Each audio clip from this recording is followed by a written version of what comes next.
अस्सलाम वालेकुम दोस्तों, क्या हाल चल। ये ना हमें कमेंट आया था 60 साल के मुतल्लक कि 60 साल तक जो है ना ओमान में कोई खारिजी ज़िंदा नहीं रहता, उसका तो ऑलरेडी ऊपर का वीज़ा लग जाता है। मैंने इनको रिप्लाई भी किया था।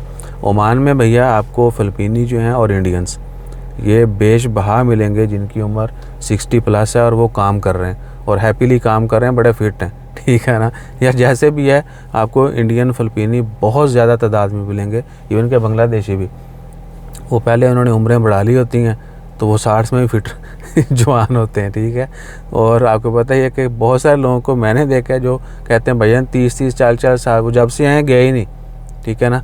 तो इंडियंस और फ़िलिपीनी ये ओमान में बहुत सारे एजड आपको लोग मिलेंगे, और एजड फ़िलिपीनियों में एजड जो हैं वो ख़वातीन हैं, आपको पता है उनकी तादाद ज़्यादा है, और वो ज़्यादा हाउस कीपिंग की जॉब करती हैं, या तो कंपनीज़ में या फिर हाउसमेट्स जो हैं।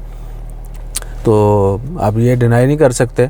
अब हम जो है वो 40 में बूढ़ा महसूस करना शुरू कर देते हैं तो वो अलग बात है, ठीक है ना। या हम 60 के बाद कहते हैं कि बच्चे अब जो है ना हमें पालें, तो वो भी अलग बात है, ठीक है।